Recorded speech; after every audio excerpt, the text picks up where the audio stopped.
नमस्कार, आप सबका स्वागत है आपके अपने YouTube चैनल में। आज हम कक्षा 8वीं की हिंदी किताब का पाठ 4 जलाशय के किनारे कुहरी थी का प्रश्न और उत्तर करेंगे। तो चलिए आरंभ करते हैं। पहला प्रश्न है, कविता को ध्यान से पढ़ो और उसमें चित्रित जलाशय के सौंदर्य का वर्णन करो। कविता को अच्छी तरह से पढ़ना है और उसमें जो है जलाशय के किनारे का जो सौंदर्य का वर्णन किया गया है उसके बारे में लिखना है। दूसरा प्रश्न है, जलाशय के किनारे कुहरी थी, कविता का भावार्थ अपने शब्दों में लिखो।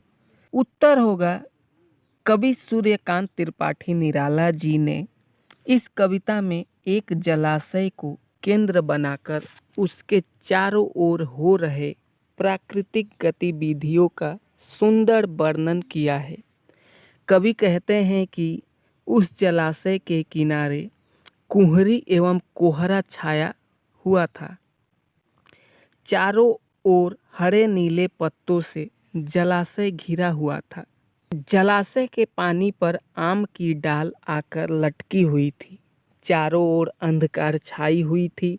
किनारे बिल्कुल सुनसान थे और जुगनू का एक दल आकर यहाँ वहाँ चमकने लगा। उस समय पवन अपने साथ वन का परिमल अर्थात सुगंध लिए बहने लगा। पवन के झोंकों से नारियल के पेड़ एक एक करके हिलने लगे और तार के पेड़ को देख ऐसा लगता था मानो वह खड़े सबको देख रहे हैं। पपीहा अपनी मीठी आवाज़ से छिपकर पुकार रहा था।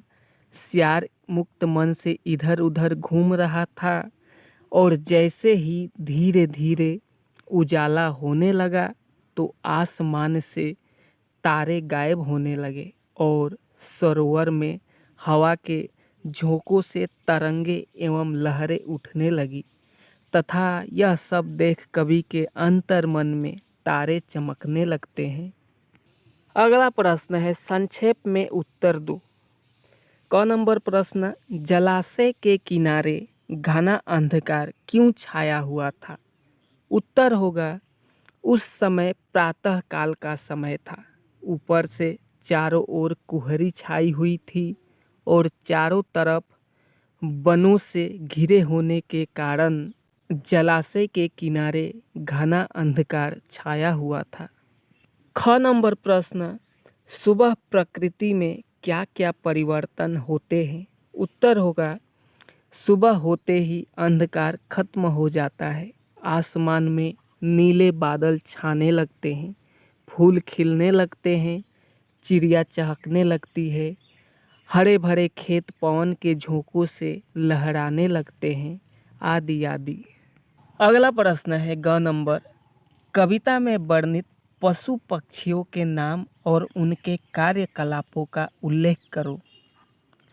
उत्तर होगा, कविता में जुगनू, पपीहा और सियार जैसे पशु पक्षियों के नाम वर्णित है। जुगनू के दल जलाशय के किनारे आकर अपने शरीर से प्रकाश निकालती हुई यहाँ वहाँ चमक रहे थे। पपीहा पेड़ की डाली पर बैठ अपने साथी को मीठी आवाज़ से पुकार रही थी तथा सियार आराम से जंगल में इधर उधर घूम रहा था। घ नंबर प्रश्न, कविता में कुछ वृक्षों का नाम उल्लेख है, उनके नाम और उपयोगिता बताओ। उत्तर होगा, कविता में आम, नारियल तथा तार जैसे वृक्षों का नाम उल्लेख है। इन सभी पेड़ों से हमें फल मिलता है। आम के पेड़ से विभिन्न सामग्रियां जैसे टेबल, कुर्सियां आदि बनाई जाती है तथा आग जलाने हेतु लकड़ियों का भी इस्तेमाल होता है। नारियल के पत्तों से झाड़ू बनाया जाता है, नारियल से लड्डू बनाया जाता है, तार के फल से रस बनाया जाता है। 4 नंबर प्रश्न, नीचे दिए गए उत्तरों में से एक सही उत्तर चुनो। नीचे जो है कुछ प्रश्न दिए गए हैं और प्रत्येक प्रश्न के सामने जो है 4 उत्तर दिए गए हैं। जो सही उत्तर होगा उसे जो है हमें लिखना है। पहला प्रश्न का नंबर, आम की डाल कहाँ आई हुई थी? तो उत्तर होगा 2 नंबर, पानी पर। ख नंबर प्रश्न है, किसके दल यहाँ वहाँ चमक रहे थे? उत्तर होगा 1 नंबर, जुगनू के। ग नंबर प्रश्न है, लहरें कहाँ उठ रही थी? उत्तर होगा 2 नंबर, जलाशय में। अगला प्रश्न है 5 नंबर, पूर्ण वाक्य में उत्तर दो। पहला प्रश्न है, कुहासा कहाँ छाया हुआ था? उत्तर होगा कुहासा जलाशय में छाया हुआ था। ख नंबर प्रश्न, हवा में किसकी सुगंध मिली हुई थी? उत्तर होगा हवा में वन यानी जंगल की सुगंध मिली हुई थी। ग नंबर प्रश्न, पेड़ों की ओट में छिपकर कौन गा रहा था? उत्तर होगा पेड़ों की ओट में छिपकर पपीहा गा रहा था। घ नंबर प्रश्न, तारे कब छिप गए? उत्तर होगा सुबह होते ही तारे छिप गए। अंग नंबर प्रश्न, तारा कहाँ चमकने लगा? उत्तर होगा तारा कवि के अंतर यानी हृदय में चमकने लगा। इस पाठ में इतने ही प्रश्न हैं।